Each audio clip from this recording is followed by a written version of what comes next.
C'est l'histoire d'un pêcheur. Un pêcheur va sur la plage pour pêcher et il voit un crâne. Il s'amusa avec, mais au bout d'un moment, il lui demanda d'où tu viens et il lui répondit je suis là à cause de la parole. Et il va voir le roi, mais le roi lui dit si c'était un mensonge, il lui tranchait la tête. Et en fait, le crâne n'a pas parlé et donc il lui a tranché la tête, le roi. Tout le monde repart et ne reste sur la plage que le crâne desséché et la tête toute fraîche qui vient d'être coupée.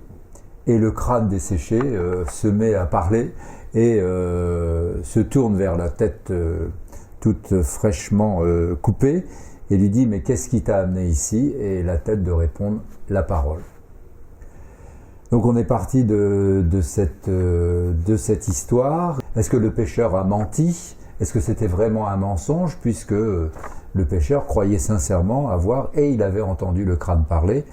Et qu'est-ce qui légitime ? Comment on peut établir une vérité ? Alors on a découvert avec les enfants que la vérité, elle pouvait se faire à partir du moment où on avait plusieurs avis, des avis concordants, et on construit la vérité comme ça. Et on a eu aussi cette intervention intéressante c'est parce qu'une personne a un statut social et légitimé à dire quelque chose qu'on est amené à la croire plus facilement que la parole d'un pauvre pêcheur. Et puis on a eu aussi cette réflexion sur quand est-ce qu'on doit parler ou quand est-ce qu'au contraire on doit se taire. Est-ce qu'on a toujours intérêt à trop parler et est-ce qu'on a plutôt intérêt quelquefois à retenir des informations qu'on a plutôt que de les dire. Et des fois, est-ce qu'il t'arrive de mentir ? Oui. Tu crois pas qu'il faut toujours dire la vérité ? Non, parce que des fois,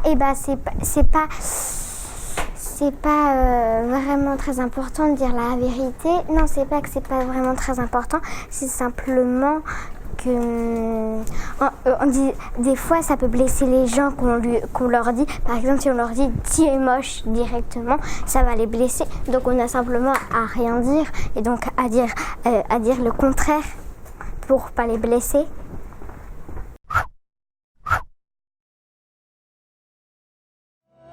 Encore un mot, juste une parole.